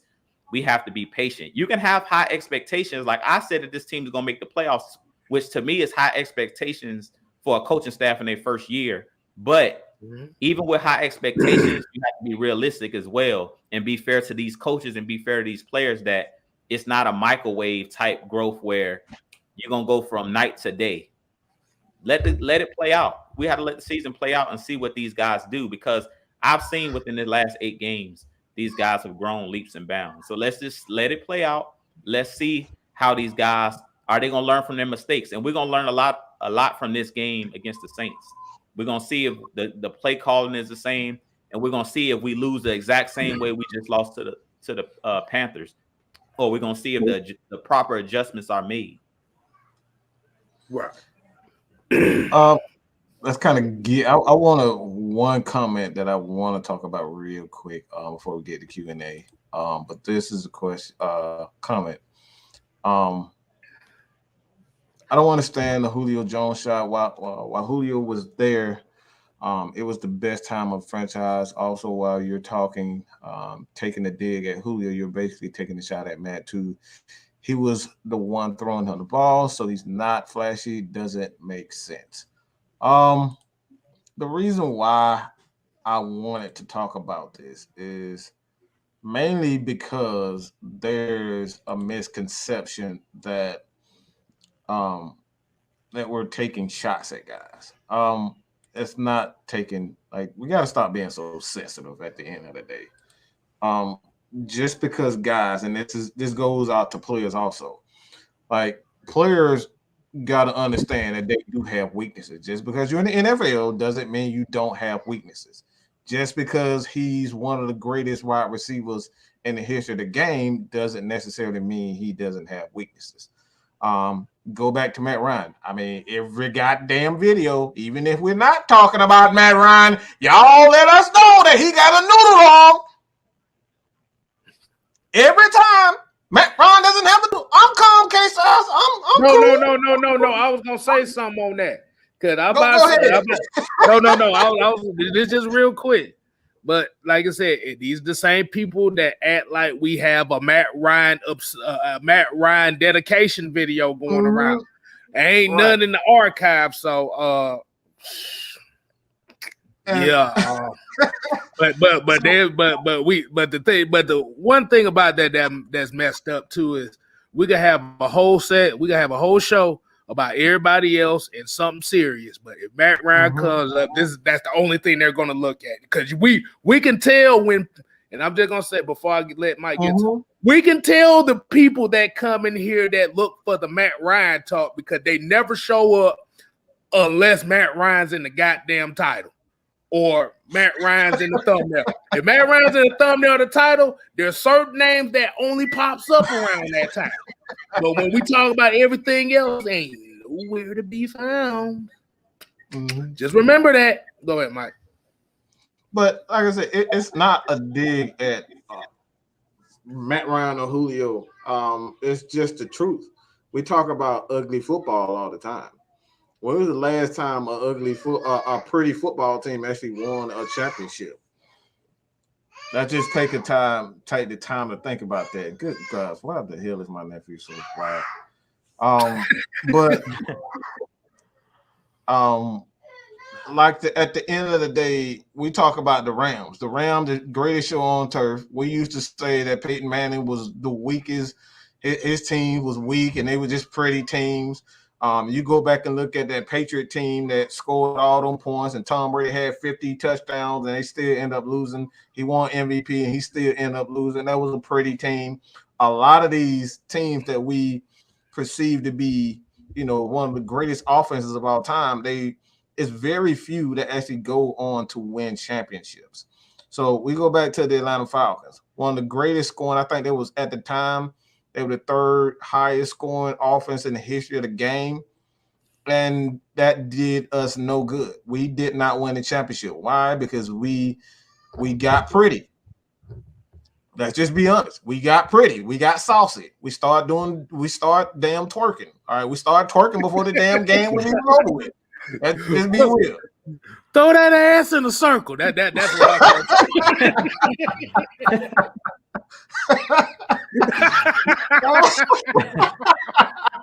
that's what we became. Hey, but like I said, we just got pretty, man. We got pretty. It's like we've like, let's be honest. If anybody who's a real Falcons fan, we've never been an organization where we never had a running game. We've always had a running game. Even when we were run and shoot, we always had guys like Craig Ironhead Haywood, Eric Dickerson. We had all these guys. These are physical backs. Even 1998 in the 80s. But like I said, we had some real tough guys. Gerald Riggs, all these types of guys. Like we've always had a running back in this organization. We've never not had a running back in this situation. We've never not had a good defensive team. 1998, one of the greatest defenses out there. 79, 80 Falcons. One of the greatest, if not the greatest defense of all time. We've always had running game and defenses. And like I said, you go back to the Baltimore Ravens. They won like 3-4 championships just off running the ball. I mean, I can go on and on. The Pittsburgh Steelers with Jerome Bettis. These guys have won, Franco Harris, all those guys. They've always had rough, tough, nasty defenses and disgusting offenses that are smash mouth. Eddie George, you go to Tennessee. They've all had these smash mouth, ugly offenses and defenses. You've never seen too many teams that had great offenses and subpar defenses. Falcons never won anything. We had great offense for 10 years. The Falcons never, under the tenure of Matt Ryan, never ranked below 15th in his tenure. Why? We had a defense. We had a defense with John Abraham. You guys remember that? We had a defense with Mike Smith. We ran the ball early in his career. But when we started getting pretty, when we got Julio Jones, that's when everything started changing. We started getting pretty. We started forgetting about the defense, and we neglected the small, intricate details of football. So we're not picking on Julio. It is a fact. We got a ton of numbers, and we did not play tough football when we needed to play tough football. We couldn't get that 2-yard, that first down, those 2-yard gains. We couldn't get in the red zone. We couldn't run the ball in the red zone. We couldn't get, that third down. We were passing the ball in 2012 in that situation. If we would have ran the ball a lot better in 2012, we'd probably be in the Super Bowl. But no, we passed that ball in the situation. And, at the end of the day, let's be real. A lot of refs, they want to see physical football. They don't want to call a lot of this, this prissy football. Let's just be honest. They respect teams that grind it out. They play tough, hard-nosed football. That's what the refs are trained to do and to look at. And at the end of the day, that's what we need to do. So it's not so much picking on Julio Jones. It's about just telling the truth. When we got pretty, we did nothing to get to win championships. We lost time and time again playing this pretty, prissy football. Mm-hmm. And like I said, all the years the Falcons that went to the playoffs since 1998, there was a running game involved. And I want to hit Dre's true statement on here. He said Kansas City was a pretty scene. Did you see that Super Bowl that they won? That wasn't pretty football. That was running the goddamn ball. That's what that was. Pretty football. Pretty football can get you away in the regular season, but in the playoffs, you got to be physical. And I'm gonna say this because this is a Falcons Saints show. Before the Saints got physical defensively and running the ball, they were in the same exact boat as we were. It was 3 years in a row. He had 5,000-yard pass, and they was 79 every year. Saints Drew Brees threw for 5,000 yards in 5 seasons and went to the playoffs 1 year.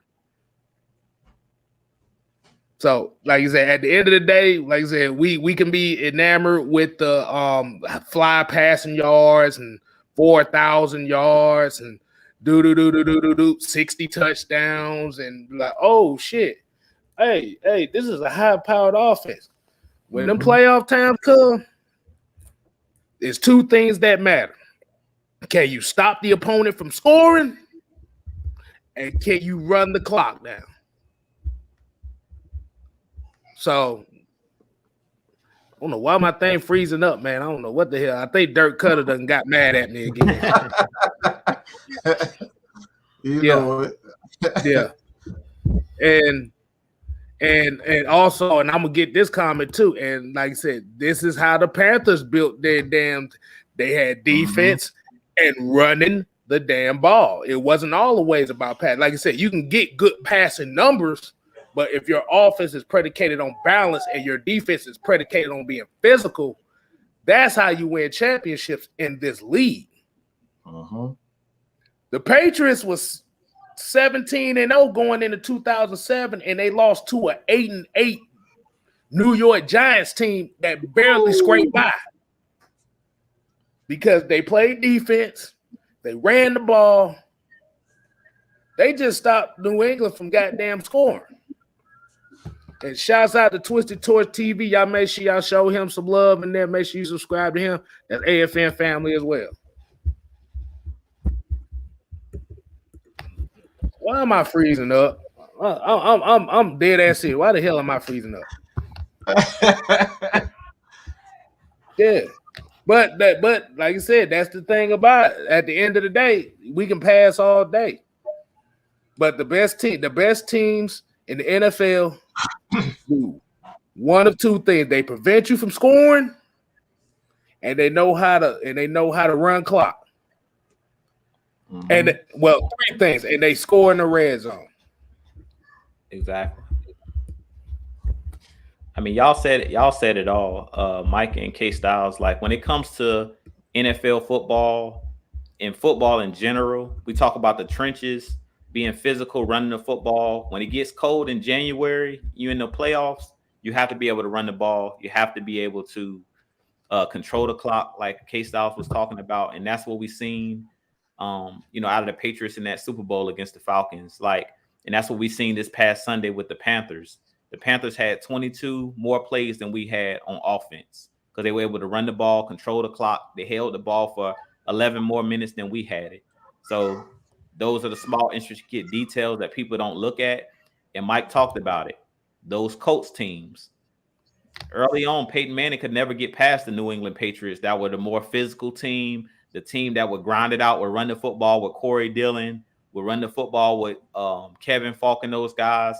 And the Colts were a pass-happy team. They were a pass-happy team that was in a dome that wanted to just throw the ball all day. But when the playoffs rolled around, the Patriots were the team that could run the ball, and they were the team that played solid defense. And that's what actually wins in the NFL. Like you said, you do have those anomalies. Like the Falcons in 2016, we should have won that Super Bowl, hands down. Up 28-3. If you stop being cute and you just run the ball and control the clock, the Patriots can't come back. I keep telling people that. Like people always want to talk about how great Tom Brady is. If you control clock and you keep Brady by the Gatorade, he can't score 30 straight points or whatever you can't. So that's the deal. We got cute. As Mike said, we got cute. And we wanted to score 40 instead of just taking the air out of the football. Once we got the lead, all we had to do was play the clock. The Patriots couldn't have came back. So it's basically that's how you win in the NFL. It's balance, but you have to run the ball. If you can't run the ball, whoever said that in the chat, I don't remember who put it up there talking about Kansas City. That's their biggest problem right now. They're not willing to run the football. They're getting cute. All they want to do is pass. So teams now are just falling back into cover 2 or just dropping back, keeping both safeties back and saying we're going to make you beat us by running the ball. And Kansas City is refusing to do it. And that's why Kansas City is struggling. If they go back to the fundamentals and actually run the ball, they will still be a dominant offense. The reason that they're struggling is because they're one-dimensional, just like we were last year when we won 4 games.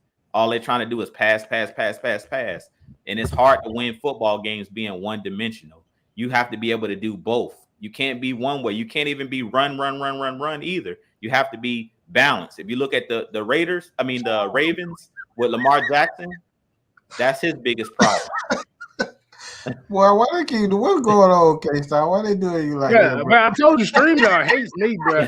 I got green screen. I'm supposed to be fine. That shit said nope, motherfucker. You better put that shit back up in there. But the thing about we gotta get off this. Look, what I tell StreamYard, you can cut my green screen off, but you ain't cutting me off. That's why. I think that's why I was lagging as hell because that was my computer telling me, "Hey, dude, you about to cut shit off. Man. You about to cut it off." Hey man, Reese, we appreciate it, man. Go ahead, read that. Yeah, he said, "Did y'all know that to true Atlanta and AFN fans that y'all are celebrities?" Hey, man, we definitely appreciate it, man. I don't consider nobody a damn celebrity, bro, because most of the time folks see us in the street, they don't even know it's us.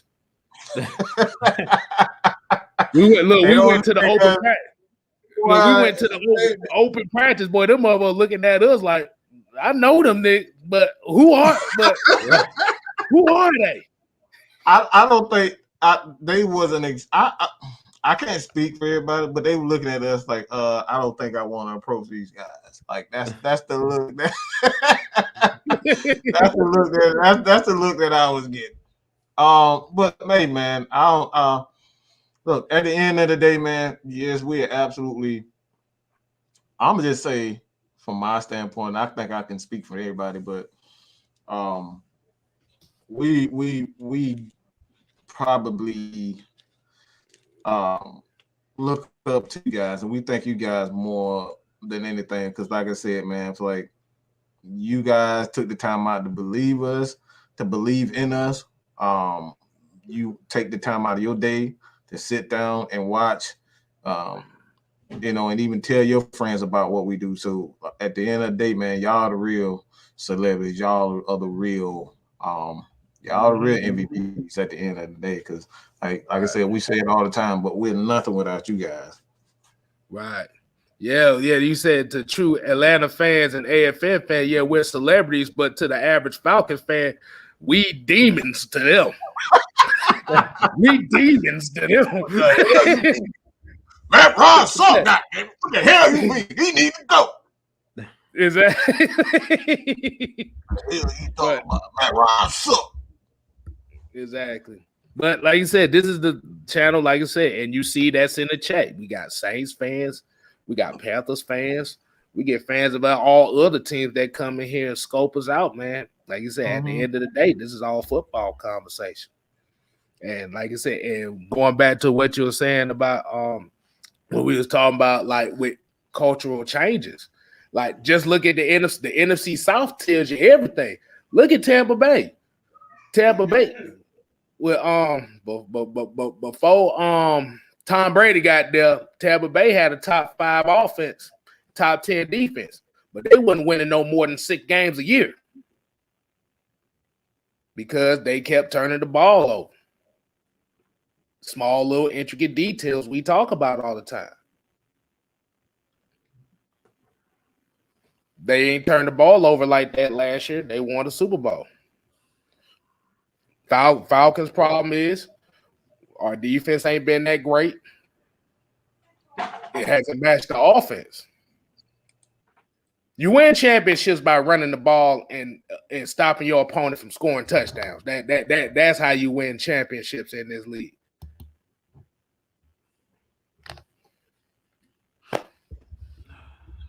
Go ahead, answer that. Dan the man, he says, Drew, do you think we should move Michael Walker to edge? Somebody beside Means needs to get a shot. I've seen a little bit of Michael Walker out there on the field Sunday, but he wasn't playing the edge. So to be honest, it's all about trust. If Dean Pease doesn't trust you, he's not going to put you out there on the field, and he's basically proven that. So Michael Walker is going to have to prove to Dean Pease that he deserves more playing time, period. Like, I think that Michael Walker has talent. I think that he deserves a shot. But I think about Michael Walker as well as he's not a guy that you can play like exclusively on the edge. Like, he's kind of like a Vic Beasley. He's a hybrid type player. So you're going to have to move him around, and that's what Dean Pease is doing. He's not a guy that you can just place out on the edge like Steven Means because he doesn't have the size. But I do think that on certain downs, you can play him on the edge like they're playing Copeland. Like when you're in a 3-4 and you put him out there in a 2-point stance, I definitely think that he should get a shot. But he's going to have to prove on special teams, and he's going to have to prove during the snaps that he gets during practice that, you know, Dean Pease has to trust you. And that's pretty much what he's proven. And he stated that in his press conferences. He has to trust Richie Grant. That's why we won't see a lot of these young guys, because he trusts the veterans. He's going to go with the guys, and you have to be willing to play your role. Like I talked about this numerous times as well with Michael Walker. Like, you can't be out there trying to, make a play. You have to actually be out there doing your job, whatever your job is. You can't let the person beside you down.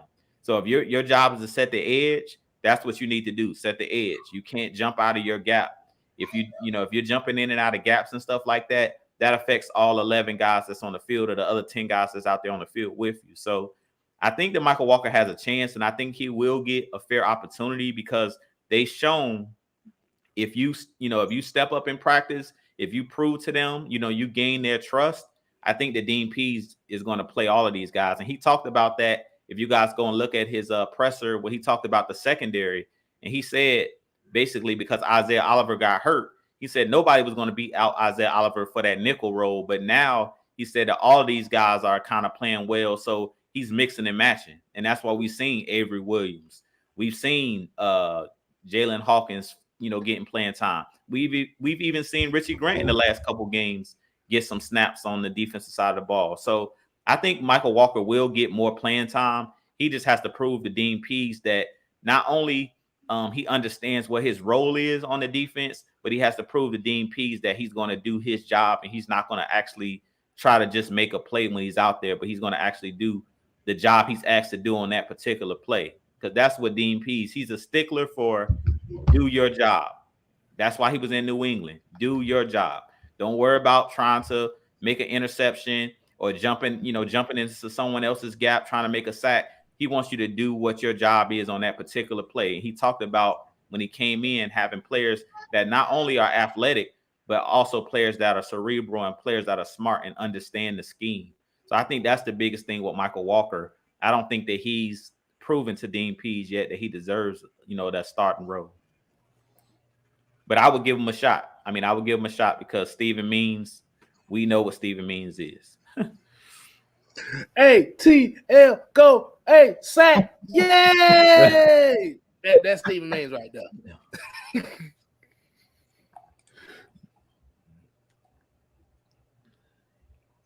Do we think Jameer 58 Gilliam said, do we think AJ Terrell's a Pro Bowler this year? So far, yes. Ain't nobody tested him.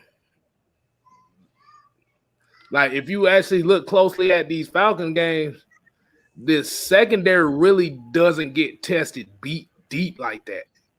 Almost said beat. I'm like, how the hell you get tested beat? What the fuck? But, yeah, they don't really get tested like that. Like you said, if you look at the last few games, it's just one of those cases where, like I said, these offenses, like I said, where the offenses are really killing us is in, like you said, in the screen game and the 5-yard outs and little hook routes around the linebacker. That's really where the deep. Like I said, outside of AJ Terrell, you haven't really seen AJ Terrell's name being called that much this season. And that's a good thing. I mean, nobody trying him like that. Yeah, he definitely is Pro Bowl worthy. I don't know if he'll get the nod though, because we know that some of that Pro Bowl type stuff is, what can we say, politics. You know what I'm saying? So hopefully the Falcons continue to win games because they try to base it off of politics. Like we see guys every year that don't deserve to be there. Like last year, I thought that Foyer deserved to make the Pro Bowl. I thought that Calvin Ridley deserved it, but we know it's politics in it too. So I definitely think he should be a Pro Bowler, but guys are just not throwing at him. And he's held every receiver under 100 yards this year. I don't think he's given up a touchdown all season, which is crazy. So I definitely think he's a Pro Bowler, and he's trending definitely in the right direction. So he definitely deserves it, but I don't know if the politics, if he's going to actually get it, especially depending on what our record turns out being at the end of the season. We make the playoffs or we get close to making the playoffs, maybe, but we know it's a lot of politics involved when it comes to the Pro Bowl and the voting and stuff like that. Down South Georgia boy here said, do you think they're going to give Gallman more playing time? Seems like he's a north and south runner to me. I mean, eventually you're going. You said what, Mike? I said he's far from a north-south runner. He's far from that. He's a natural runner. I wouldn't a say natural runner. Yeah, he's a natural runner. A natural runner, that means he can do anything. He's far from a north-south runner. Like he can run those stretch plays. You gotta have foot quickness to be able to run those stretch plays. Yeah, because I think right now he's a lot like AD. He runs a lot like AD. He don't play around. He just hit the hole. And then once he hits the road, then you start to see his foot quickness. Yeah. I would say he's more of a one cut back. That's what I would say. He's more of just a one cut back, like Mike was saying. Like in the zone running scheme, that's the reason why they wanted him, because he's a guy that's gonna, hit the gap and then cut, one cut. He's not gonna do a bunch of dancing like Devontae Freeman and guys like that. He's gonna one cut. He, like Mike said, he does have foot quickness and stuff like that. If you go look at his college tape and you go look at him with the Giants, he's a lot faster than people realize, but he really hasn't hit many creases because he hasn't really been getting a lot of opportunities with us. But he's a guy that if he hits a crease, he can take it to the house. And he is a north-south runner, but he's a one cut back. I'll say he's a one cut back. I really won't say just a north-south runner, but a one cut guy. But he is a guy that's gonna go north and south. Like he's not gonna once he hits that one cut, he going north and south. You ain't gonna see him doing a lot of dancing. That is true. That is definitely true. But let me let me get this out the way right quick.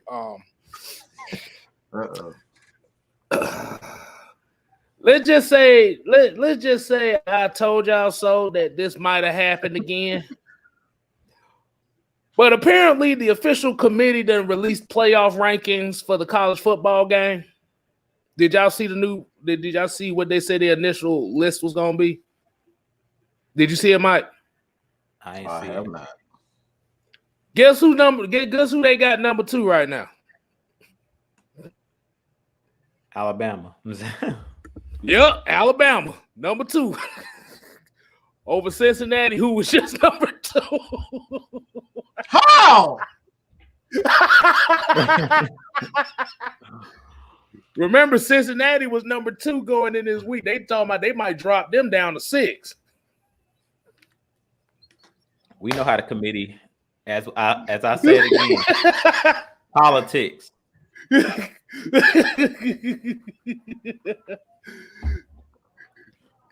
Yeah, they look, I'm about to say I got the list right here, boy. They got the top 4 going right now, right? But we just said as of right now they got Georgia, Alabama, Michigan State, and Oregon.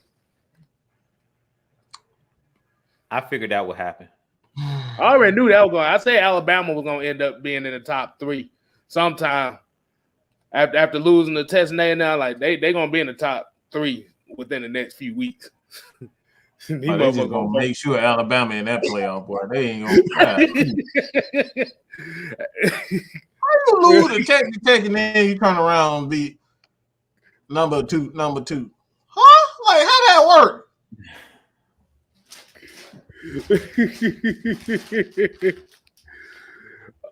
Oh my God. Yeah, this is the college football committee for the playoff rankings. Like I said, when we saw it was the regular BCS ranking, this is the committee talking about how they want to rank them. They want Alabama at number 2 right now, and they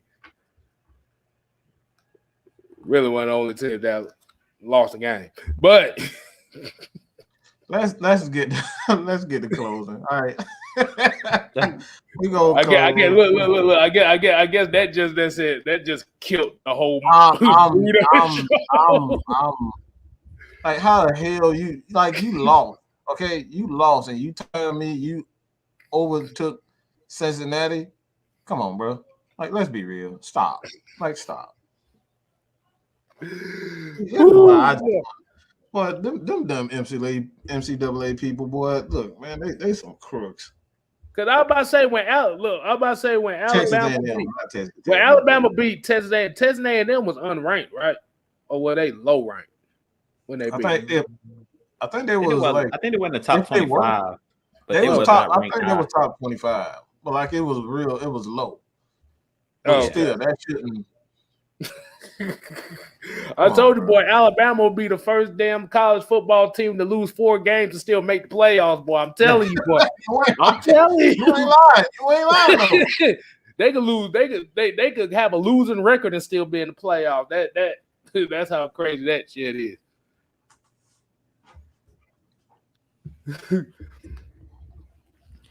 No, Pat Moore said they was unranked. They was unranked. Wow. They was unranked. Oh, they were unranked at the time. Okay. I'm about to say Alabama should be nowhere near sniffing the damn top 10 with that shit. Golly. You lost to an unranked team and then you move up to 2.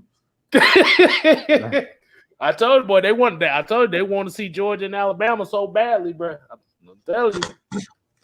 No, they just trying to find a way to screw Georgia. That's all that is. No, it's not about screwing Georgia. You got to keep Alabama up there, bro. Everybody loves Alabama. I mean, most of these Alabama fans. Well, I ain't gonna say all of them. I'm just gonna generalize some of the new Alabama. I will say this too. All y'all motherfuckers are not from no Alabama. All right, y'all ain't never been to Alabama. Your family ain't from Alabama, but all y'all, we got some people that from Atlanta. Talk about this some like you don't even know what Alabama looks like. How you gonna be Alabama fans? That's hilarious. That's talk about Alabama. And you probably You probably don't know no history of Alabama, but somehow y'all Alabama fans. But I'm not gonna say nothing. I'm not gonna say nothing whatsoever. I'll just let y'all be Alabama fans. Hey, look, Bubblegum says because of the new math that they teach in school now. Bro, y'all saw that new math? It's like trying to read damn Chinese. Damn, bro, come on. Talk about what is 95 times 120. You sitting here like, let me throw 9 lines here, 5 lines here, 1, 2 lines with 3 lines. I'm like, what is y'all talking about? So basically, y'all teaching kids the shortcut way on doing math. But we had to goddamn okay. So we gotta carry the 3, we gotta carry the 2. He said, "Man, born and raised on Cleveland, had talk about go Bama." Oh boy! Oh shit! Yeah, I mean, you have to think about it like this. Alabama and Georgia have always been that team where whoever won out of those two, outside of the championship game, whoever usually won out of those two, that championship game, whoever won out of those 2 teams was normally going to make it later on in the bowl game. So that's like the money match. That's like the money matchup. Really, what it is. That's a money matchup. Mm-hmm. I'm a Georgia Tech fan. We ain't nowhere near money matchup, but we pennies matchup right now. But we barely get. we barely. Y'all got one. At least y'all got y'all one. I'll just say that. A lot of people don't know Tech and Georgia got the same amount of national titles. Yes, that's the people don't know that. They don't know that they both got the most national titles. We just sucked for the last few years, and y'all. And I blame the AJC on that one because the AJC hyped Georgia up so much. They shit on Georgia Tech for everything. They're like, oh, we don't like your football team, but we want you to do our taxes. We want you to build our buildings, but we don't like I apologize for all the screaming in the back because the Braves just did something. But yeah, let's go ahead and close it out. Let's go ahead and close it out. I apologize. Hold on. They just hit a home run, I think. Yeah. A 3-run homer by Soler. Yeah. Oh Lord. And they hit it off. They hit it off the pitcher with the ponytail. Mm-hmm. That boy got that ponytail, boy. I guess that ponytail power didn't work for him. Well, you know, I'm gonna shut up. Oh boy. Dan the man said Tech got half a championship. Hey, don't disrespect Tech like that. Hey, look, it said, look. At the end of the day, Tech and Georgia got the same amount of national titles. So you better recognize. We ain't been title contenders since 1990, but we just saying. Mm-hmm. But that lets you know. You ain't gonna find no bandwagon fans on anything over here, AFN. So you better recognize. At the end of the day, I'm not a Tech fan, but I'm a Tech supporter. Gotta support the GA. That's at the end of the day, it's what it's all about, man. You can't be from Alabama and talk about you're a New York Knicks fan. I'm just telling you. Got a lot of that going around. I mean, look, Jew from VA. Jew from VA. All right. Yeah. Come on, man. He from VA. So he come on. That's different. You know what I'm saying? That's different. Hey, look. We got a lot of people. Look. Hey, Tia said, but y'all ass as fuck. Hey, we're gonna find out at the end of the year. I'm still sticking with what I said. If a lot of people don't know what I said, Tech is gonna beat Georgia by 3. I'm sticking with it. Oh man. Hey, look, and if it goes down to where Tech get their ass whooped, You can get your best KStylzz hairline jokes ready for me, and I'm gonna sit here and laugh at it. Because at the end of the day,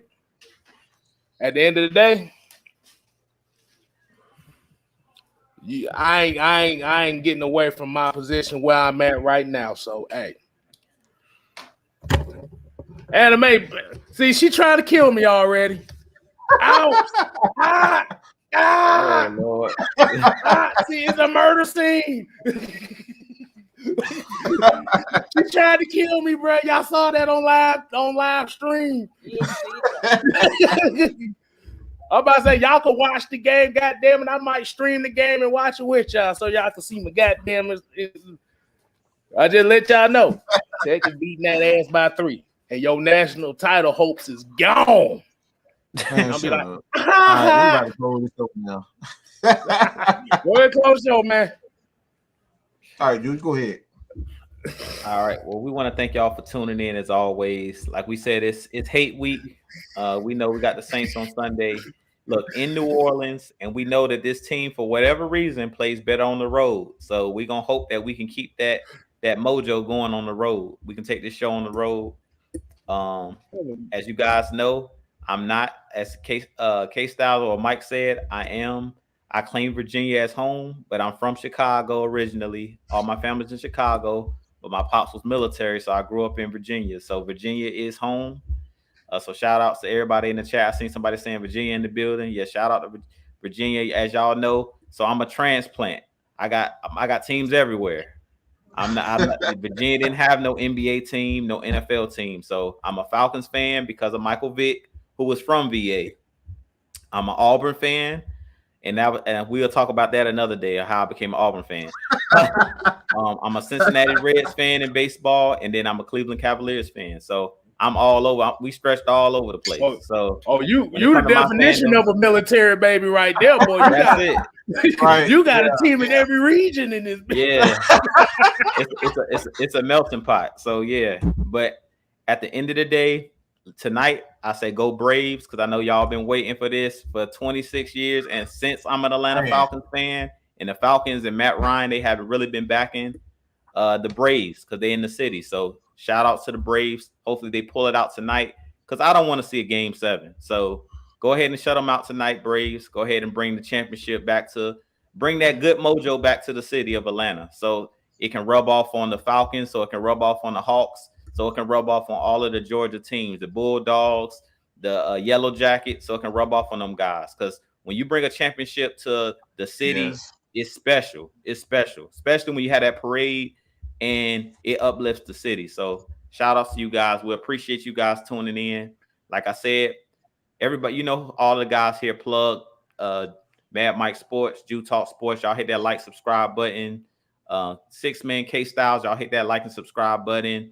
Miss Maggie's Sultry Seconds, y'all go over, hit that like and subscribe button for her as well. But we appreciate you guys. I don't know if you guys got anything else y'all want to say, but I appreciate you guys tuning in as always, and we're gonna have a lot more coming for you guys.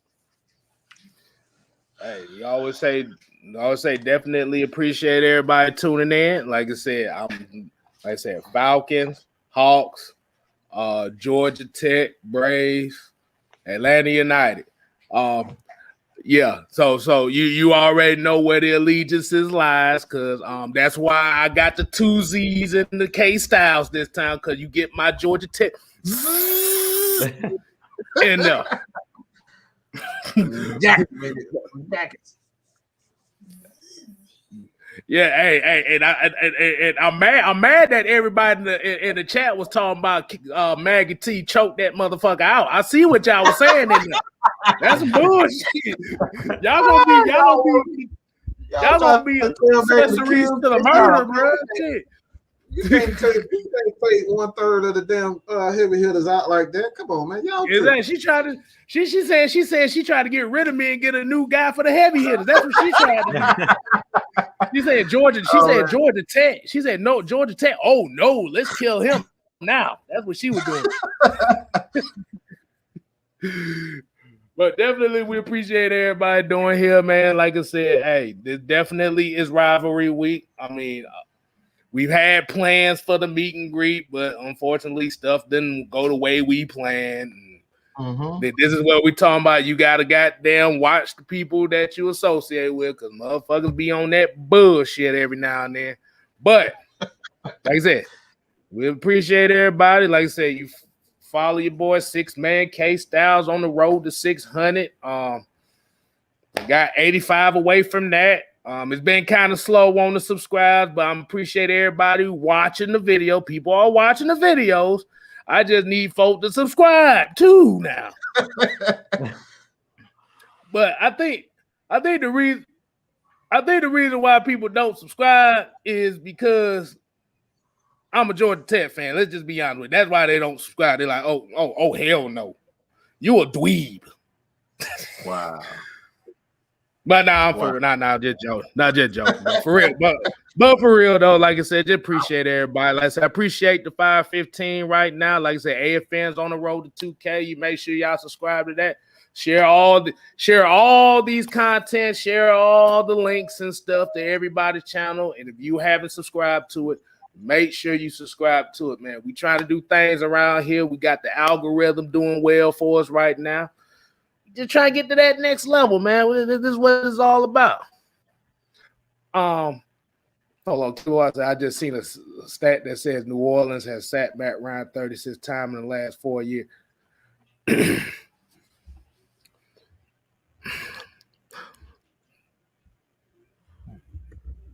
But a mobile quarterback is gonna help that. Wow, a mobile quarterback. Hey. At the end of the day, we got to get better. Thank you, Kimberly, for that. All right. That wonderful. Oh, my goodness. It is going to get better. I mean, it got to get better. Exactly. We're going to get better around here, man. We learning. And like I said, StreamYard doesn't like me because every time I get on here for elongated time, you see this happens back here where you see green. This is some BS. We gotta get this fixed. Go ahead, Mike. That's all I gotta say. ATLAX and from Atlanta to Los Angeles. Said military baby here. I support Atlanta teams because it was the first place I lived that had any teams. Damn. Hey. Yeah, you grew up in Rhode Island or something? Yeah, Wyoming or something. Maine and shit. No, I'm just kidding, bro. I'm just kidding. Hey, appreciate the love, man. Appreciate the love. Hey, at the end of the day, like I said before, you guys have always showed myself, Jew, some love. You show Miss Maggie some love. All right, everybody go ahead and show KStylzz some love. We got to get him to 1K. That is the new goal. I trust me, I appreciate everybody who subscribed to Mad Mike Sports and Atlanta Falcons Nation. But let's do KStylzz this favor. We got to get him to 1K. This man is the glue that keeps this channel going. Mad Mike Sports, AFN, TalkSports, KStylzz, keep it going. He keep pushing us, he keep motivating us with them goofy ass, the goofy ass memes that he be putting on. With the constant jokes all the time. All right. So he keeps everybody going. Let's do him this favor. Head over to 6-man KStylzz. Shut the hell up. I ain't asked you don't talk back. You always gotta talk back. Let somebody do something for you for a chance. Okay? The fuck is you talking about? I heard you talking about shit. I heard that. Motherfucker, I'm sitting here spinning a mouse. What the fuck is you talking about? You heard him, didn't you? You heard what he said. He's about to talk back. Let somebody do something good you for you. Hearing shit. If I said shit, I'll be like, shit. You know how I do. Hey, man. Go ahead. Hey, look. Also get Twisted Torch up there to 1K as well, man. But I was about to say that. God damn, can I talk?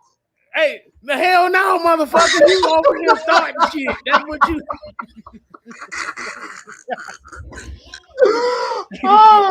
Hey, man. Go ahead, hey, man. It's all good. Hey, You guys go ahead and subscribe to Six Man KStylzz, man. Six Man KStylzz, all right, with 2 Z's. All right, head over there. At the end of the day, like I said, it's all about y'all, man. We got to win this World Series right now. We sitting up 3-0, I believe. Got to win this championship so I can talk shit for the rest of my life. We need. Hold up, 32-0 Braves. What the hell you watching? No, he's saying 3-0. That's what he's saying, 3-0. Oh, okay. I'm about to say, what the hell? I'm about to say, boy, what the hell countdown you got going on, boy? Hey, man, let's get out of here. We out, man. We got to end these shows on a good laugh. We started serious, but we ended with a laugh. Go ahead and do your thing, KStylzz. But as we say here at AFN, man, we ain't here to play. We here to stay. And goddamn it, I wish I had my screen. But what we tell y'all is you ain't got to go home. But you got to get the hell out of here.